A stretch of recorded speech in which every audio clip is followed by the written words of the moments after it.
Shalom and welcome to the weekend edition of the Daily Dose of Hebrew. We're looking today at Jeremiah 8:18. We're at the end of a section where the judgment has been announced by Jeremiah against his people. And in this verse 18, we're going to see Jeremiah's reaction. He is heartbroken over what he's had to announce to the people and the way the people have responded or actually failed to respond. It's a short verse, but it's actually quite difficult. So let's go ahead and read it in Hebrew as we get started. Mav ligiti ale yagon alai libi davai. Well, as I said, it's short, but it's very difficult, and we start right away with this very, very difficult word. What exactly do we have here with this word? Well, we're not too sure. If we look at Braun Driver Briggs, the old classic lexicon, they would at least list it, although they don't actually hold to this, and I'll explain what I mean by that, from a root balag. So you'd have the beit, and then the lameth, and then the gimel there. So you can see that, and they would say this root means to smile or to cheer, to gladden, something like that. So maybe in the sense of comfort, and this looks like it might be some sort of a Hiphil participle. So maybe this is the one who comforts, the one who makes cheerful, the one who brightens me, with maybe a pronoun suffix at the end with this right here. If it is, this is certainly a hapax, meaning this is the only time we find it, and it's a little bit unusual, and it doesn't seem to fit the context too well. Now, before we go any further on, I'm going to give you another proposition. A number of different versions and manuscripts would propose, and commentators as well, propose dividing this actually right about here. So we would have here this bali is very typically the negation, maybe with a pronoun suffix at the beginning. Prepositional suffix mean at the beginning of it. Again, forget the vowels for the time being, but the letters. And this would be from without, from not being. And then perhaps this over here is actually from, and some people propose actually amending the text from a verb gala, gaha, like this, which would actually mean to heal. And if this were an infinitive construct, we would make this final hey into a towel like that. So we'd have gahat instead of the yod. We would actually have a hey here, and perhaps with a pronoun suffix on the end. So it'd be my healing. So there is a lack of my healing. Now, this seems like a far-fetched proposition, but the Septuagint actually sort of, the Greek translation actually gives us a word which means incurable.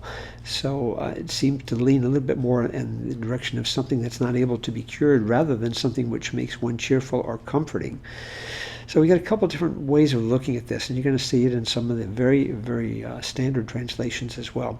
So let's leave this word for now.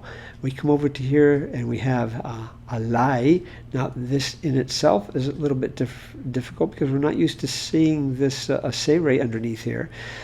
Some feel that this is a poetic form of the regular preposition al, just like that. But in some cases, you may find a sere with the yod on it. So this would be upon, and then yagon, pretty much sure what this word means sorrow or grief. So this would be upon grief. So whatever this word is, a comfort upon grief, or there is not healing, perhaps, upon grief. You could also point this, if you were to put a pathak here instead of a sere, you could point that as upon me, grief. Same as what you have over here. Well, and we're not sure. Now, normally there's an athnak right here, so this would mean this is where the verse has been divided by the Masoretes, but not all the translations will do that. Some of them seem to take this next preposition with this part of the verse and the last two words by themselves. Let's go ahead and look at this. What would this be? Alai would normally be upon me. That's our regular form we'd see with the preposition and the pronoun suffix. Libi is clearly leib or labeb, which means heart, and so with the pronoun suffix here, first common singular, it's my heart. And then davai here is an adjective which means faint. This is just a typical adjective which means faint or unwell or sick or something like that. So this is my heart is sick. So if this preposition here goes with this part, it is upon me, my heart is sick, but it may not. It may go back over here as well. So it's sort of, we can sort of understand these words. Hard to figure out exactly what to do with this. And what I want to show you here, I'm not going to hide our work this time. I'm going to leave it up here. But let's go ahead and look at 3 different translations.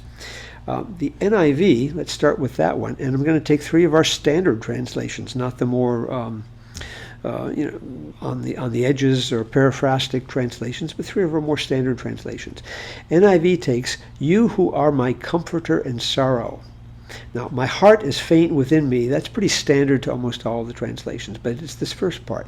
So the NIV seems to have kept this whole word here, my comforter. They seem to have taken it from this root over here, balag, with a gimel at the end, and then with a pronoun suffix. So this is the one who makes me glad, who cheers me, who brightens me. So it's my comforter.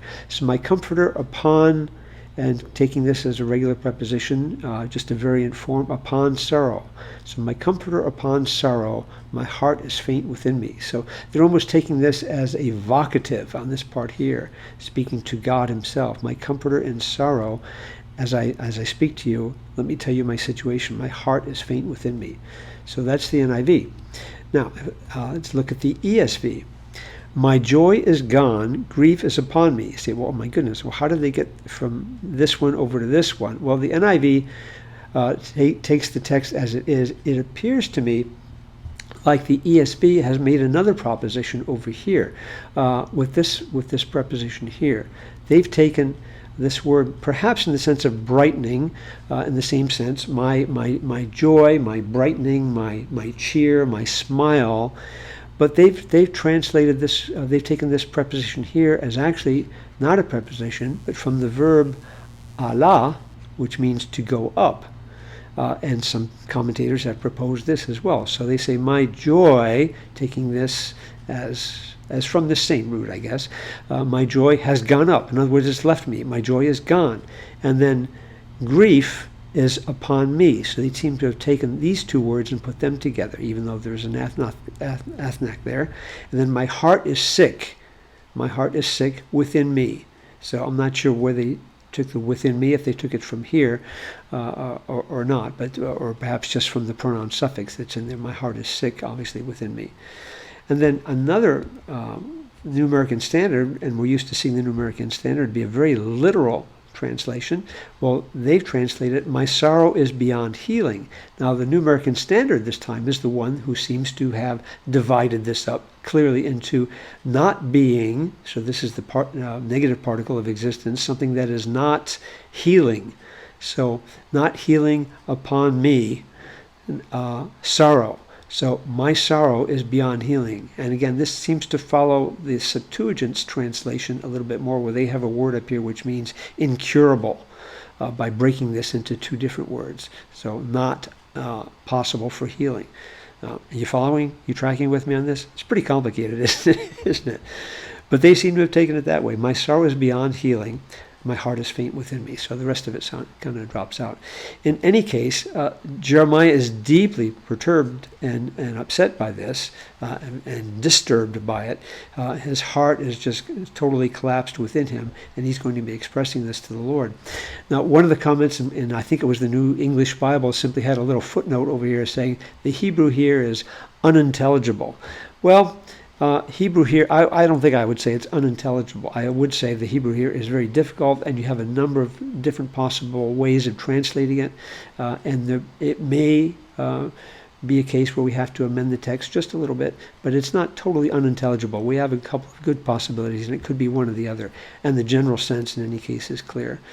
Jeremiah is deeply affected by what he sees when the judgment comes upon God's people, as all of God's people who love him should be deeply disturbed and deeply troubled when we see the Lord having to use his chastening hand, whether it's upon us or upon others whom we love.